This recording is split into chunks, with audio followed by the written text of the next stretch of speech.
Olá pessoal, meu nome é Wellington. Para entender mais nosso tema, é necessário saber como era a educação no período da ditadura militar no Brasil. Durante 20 anos, entre 1964 a 1984, a ditadura militar no Brasil foi um dos períodos mais obscuros e controversos na história brasileira pré-democratização.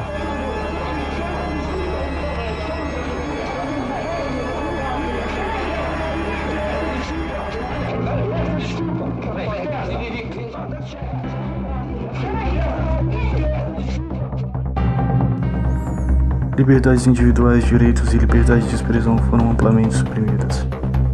Muitas vezes foram caladas. A educação foi um dos campos mais cobiçados pelo regime. Não é à toa que foi bastante reprimidos, pois existia uma resistência de quem possuía ideais adversos, contrariando o sistema vigente. Como toda ditadura, é necessário dominar o campo do conhecimento. Em 1964, o início da repressão na educação começa. 9 de 4 de 1964, grupos militares invadem a sede da UNB, a Universidade de Brasília, prendendo vários estudantes. Era o início de uma guerra cultural iminente que durou quase todo o regime. No final de novembro de 1968, os militares já haviam promulgado a Lei número 5.540 da Reforma Universitária. Já o ensino profissional foi modificado em 1971, com a Lei número 5.692, que instituiu o segundo grau técnico obrigatório. A liberdade de cátedra foi excluída da Constituição em 1969. Um professor considerado subversivo poderia ter seus direitos individuais ou políticos suspensos por até 10 anos, e as entidades estudantis foram julgadas na ilegalidade.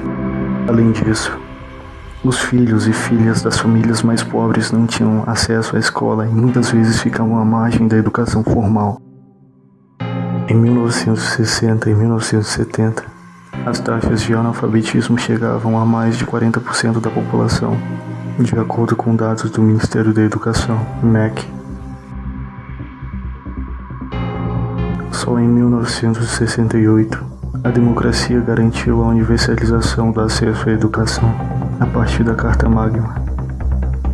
Você não percebe, mas a herança deixada por esse período causa impactos na sua vida até hoje.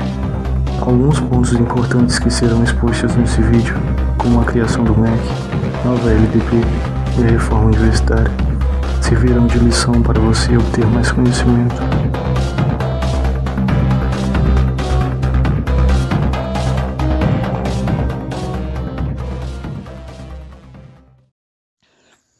Olá, eu me chamo Glória, vou falar da criação do MEC, Ministério da Educação, que foi em 14 de novembro de 1930, com a chegada de Getúlio Vargas, ou seja, quando o Vargas chegou no poder, ele criou o MEC, que é um órgão do governo federal do Brasil, fundado no decreto de número 19.406. No início, ele foi nomeado como Ministério dos Negócios da Educação e Saúde Pública, que era responsável pelo ensino, saúde pública e assistência hospitalar. Só depois ele virou apenas o Ministério da Educação. Vou falar disso mais na frente.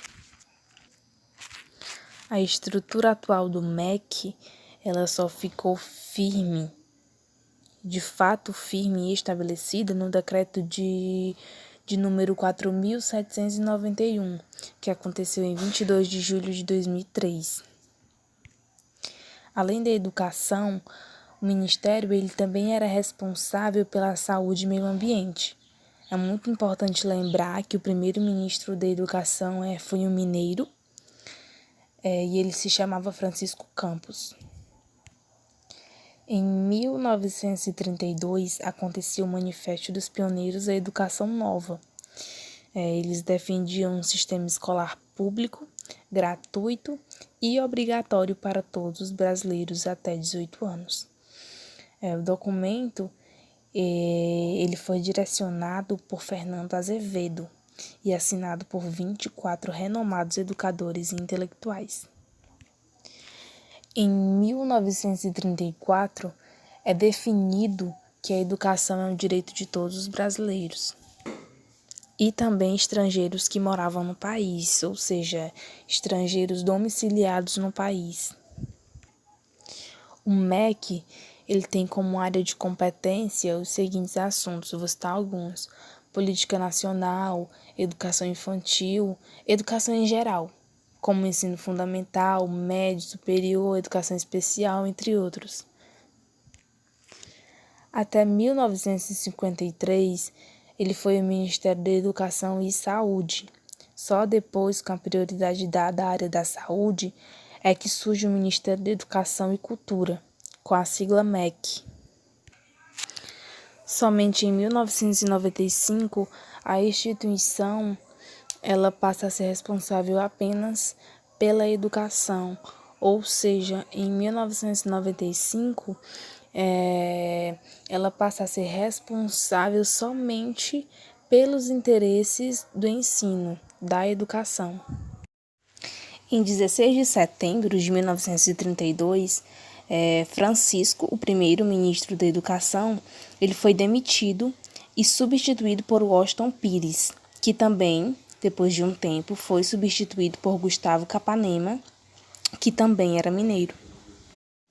Capanema, ele ficou conhecido pelas grandes reformas e por a sua gestão ela foi marcada pelos efeitos da política autoritária e centralista do Estado Novo.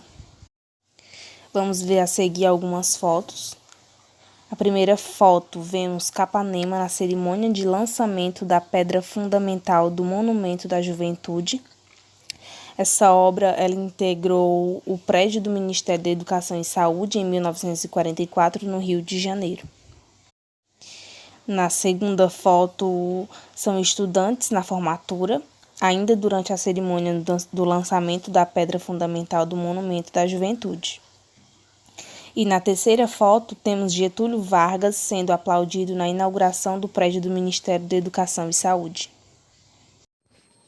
Eu sou Ana Lourdes e vamos falar sobre a nova LDB de 1996. A primeira LDB foi citada em 1934, mas só foi aprovada em 1961. Em 1971 foi reformulada e aconteceu a primeira nova LDB. Mas a que nós vamos tratar hoje, vamos falar aqui é sobre a nova reforma da LDB, a Lei de número 9394 de 1996, que foi regulamentada em dezembro de 1996. E ela é composta por 92 artigos que definem a Lei Orgânica e Geral da Educação Brasileira. Como o próprio nome diz, ela dita as diretrizes e as bases da organização do sistema educacional brasileiro. É um sistema que regulamenta o sistema de ensino público ou privado, da educação básica ao ensino superior. A organização da educação nacional compreende a atuação da Federação, Estados, municípios e Distrito Federal. E para isso deve estar sempre em regime de colaboração, que tem foco nos processos formativos na educação escolar, predominantemente ou prioritariamente por meio do ensino em instituições próprias. E também define que a educação é dever da família e do Estado e tem como finalidade o pleno desenvolvimento do educando e estabelecer o dever da União, do Estado e dos municípios com a educação brasileira, pública, com a educação pública.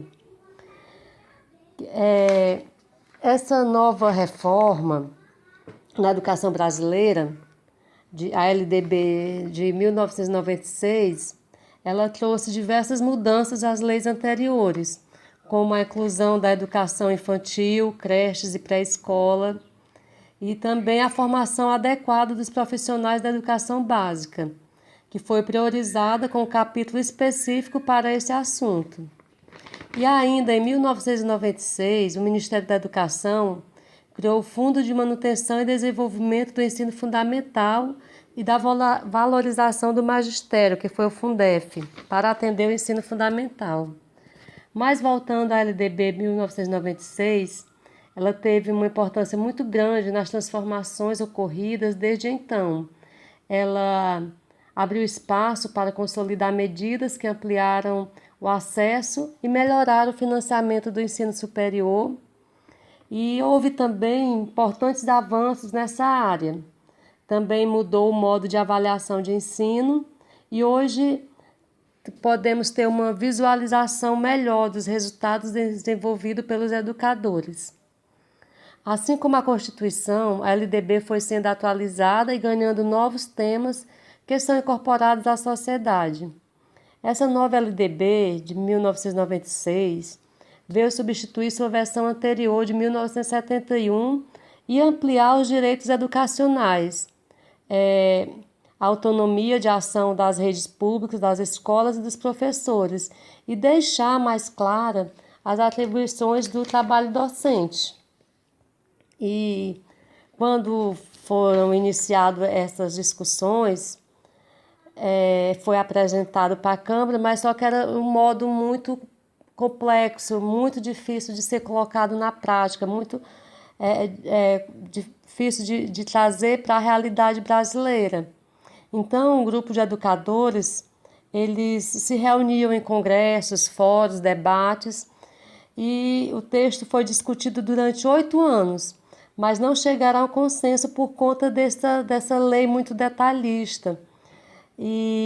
Mas através desses educadores e seus debates e congressos, chegaram ao ponto de apresentar e posteriormente, essa lei ser reescrita de modo mais claro e conciso, que pôde contemplar a realidade educacional do nosso país, definindo dias letivos, formação docente, definição de educação básica e divisão de responsabilidades, E a lei de 93 e 94 já sofreu várias modificações e alterações, atualizações, que se fizeram necessárias para serem adaptadas diante das novas realidades da nossa sociedade brasileira.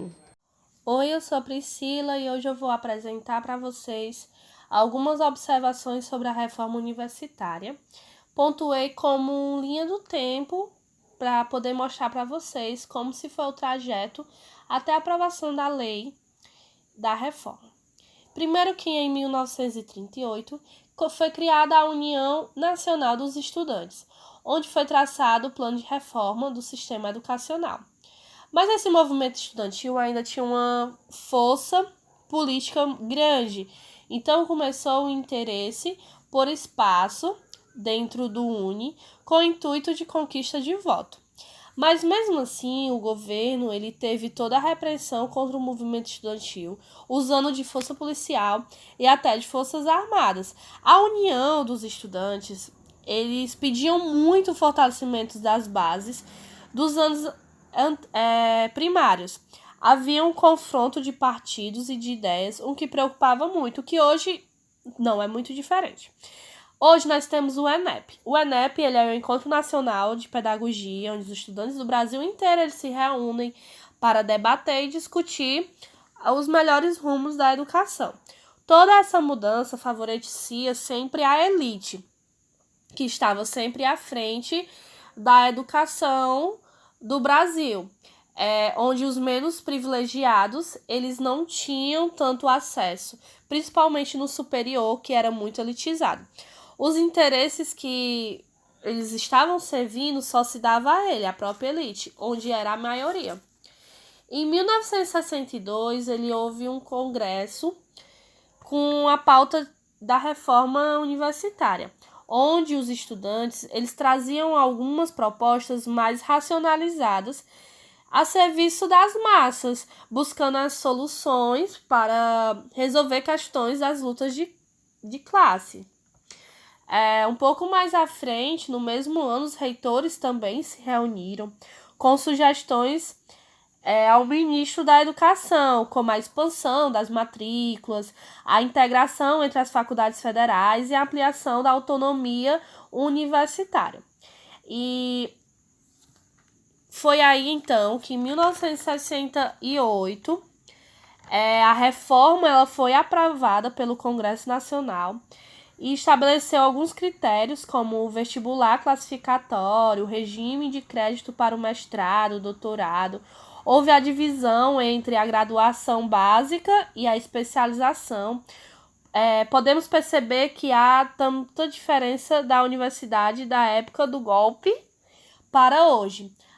E para quem não sabe, em 1968 o Brasil estava passando pela ditadura militar. Então, todo esse movimento de reforma ela foi dada dentro da ditadura militar. Hoje nós temos uma herança da ditadura militar, que foi essa reforma universitária. Na época também houve um investimento muito grande para a pesquisa, o número de vagas ofertadas, elas cresceram muito, e também houve um crescimento de verba investida, que foi muito significativa. Mas um ponto negativo da reforma, a gente pode citar que foi o suporte que ela foi para a expansão do ensino superior privado. Permitiu essa mercantilização do ensino, uma vez que os empresários que investiam na educação, eles só visavam os lucros. E todo esse projeto de reforma, ele nasceu dentro do movimento estudantil, só que não foi uma reforma tão democrática. O governo buscou mais interesse deles do que dos próprios estudantes e dos próprios professores. E então, em 1968, houve toda a aprovação dessa lei, houve a união das cartas, fazendo a consolidação da lei da reforma, onde extinguiu a carta capitalista, o regime departamental, os cursos semestrais, entre outros. Esses pontos que definiram a base do ensino superior e as diretrizes para a sua modernização. Então é isso, gente. É isso que eu posso estar trazendo para vocês com reforma universitária. É isso que se deu, basicamente. Tem sim, hoje em dia a gente tem trazendo essa memória, tem trazido toda essa herança dessa época, tanto no nosso sistema estrutural, né? Que houve sim uma reforma no administrativo da universidade, houve a participação dos estudantes mais dentro da administração da universidade. Então, graças a essa reforma que hoje em dia a gente pode sim ter um ensino um pouco mais democrático e classificatório, né? Como um direito também de todos. Olá, tudo bem com vocês? Eu sou Carol e vim colocar a cereja do bolo no seminário, ou seja, vim concluir. No decorrer das falas, a gente pode notar que a educação sofreu por muitas modificações durante a ditadura e com o fim dela. Algumas se enraizaram, outras não, ainda bem. É válido relembrar que nos anos iniciais tiveram muitas manifestações contra essa opressão, contra esse autoritarismo. Tanto por meio dos artistas, aqueles cantores, os músicos, os compositores, como também pelos estudantes e professores, que viam em defesa da educação, em defesa de falar e dar a sua opinião, sem medo de serem repreendidos e sofrerem violências, de morrerem. Essas manifestações não foram bem vistas pelos militares, não foram bem vistas. Ou seja, eles respondiam a essas manifestações com violência, com bastante violência. E eram respaldados pelo Ato Institucional número 5, que de forma bem resumida Ele limitava as liberdades de expressão e dava liberdade à perseguição e também à violência, se fosse necessário, em cima dos manifestantes ou contra aqueles que eram opositores àquela ideologia. Um importante peça para esse momento foi o MEC, o Ministério da Educação e Cultura, que ele estabelecia a forma de ensino, né? Ele estabelece a forma de ensino e regulamenta a educação, ou seja, o que deve ser trabalhado, como deve ser feito aquela determinada atividade em sala, tudo isso. E é importante até hoje, regulamenta até hoje. A prática de ensino, a educação, ela pode ter subido em quantidade, ou seja, o número de alunos aumentou. No entanto, a qualidade de ensino não foi equivalente. Ou seja, a quantidade de investimento e a estrutura e os profissionais ligados à educação não eram bons o suficiente para aquela demanda. Ou seja, na ditadura, a quantidade de pessoas, de formatos, de técnicos, era mais importante do que a qualidade deles para o mercado. Então, foi aí nesse déficit, né, de qualidade que as instituições privadas começaram a aparecer, a se fortalecer. E eram muito voltadas para a elite, para aqueles que tinham como pagar. No caso das pessoas mais pobres, como não tinham condições, continuavam na pública. Então, criou aquela etiqueta de que a educação pública é uma educação marginalizada, uma educação sem qualidade. E quanto a educação privada é uma educação com maior qualidade, com maior desenvolvimento. E daí a gente tem foi se formulando aquele preconceito que temos até hoje, de que as instituições públicas são piores e a educação privadas são as melhores. Aquela rivalidade, tanto nos ensinos do primeiro e do segundo grau, que eram fundamental, e o ensino médio, como nas universidades, que não tinham também estrutura, não tinham docentes capacitados.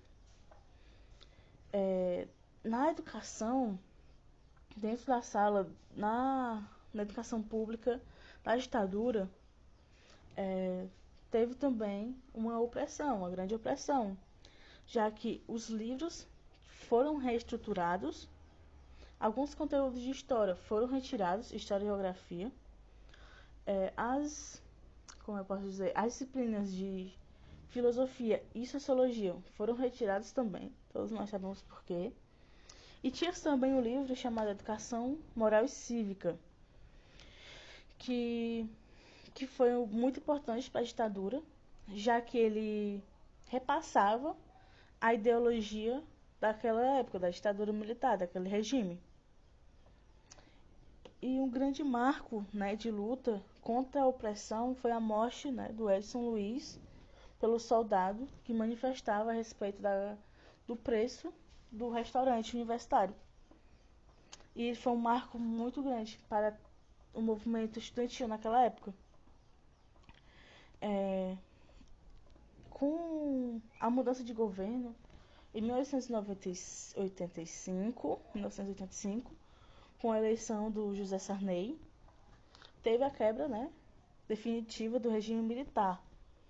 Então, houve a redemocratização da educação. Ou seja, esse livro, Educação Moral e Cívica, começou a não ser obrigatório em 1992 e em 1993 ele foi totalmente abolido das escolas. A questão da padronização dos livros é uma coisa que a gente tem até hoje, já que como uma rede nacional, o que a gente vê, por exemplo, aqui no estado do Ceará, no estado do Maranhão ou da Bahia ou em qualquer outro, é bem semelhante o que é ensinado, o livro. Teve também, com essa redemocratização da educação, teve a participação maior dos professores na construção das PPPs, que são as políticas de práticas pedagógicas das próprias escolas.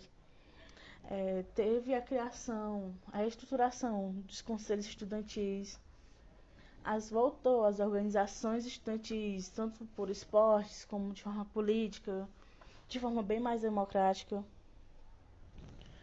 E a LDB, né, que são as leis de diretrizes e bases, também mudou. A de 71, que era a do regime militar, que era bem opressora em relação à educação, foi reestruturada, foi retirada algumas coisas que iam contra a democracia do atual governo e foi reestruturada em 1996, que também, como foi dita, de forma da qual agora o professor vai ter uma certa autonomia, que é nossa nova LDB, de 1996, que vigora até hoje. E é isso, o nosso seminário. Eu espero que vocês tenham gostado. Qualquer dúvida, podem perguntar, que nós estamos aqui para tirar as dúvidas de alguma coisa que ficou. Nós gostaríamos de agradecer a atenção de todos e até mais. Muito obrigada.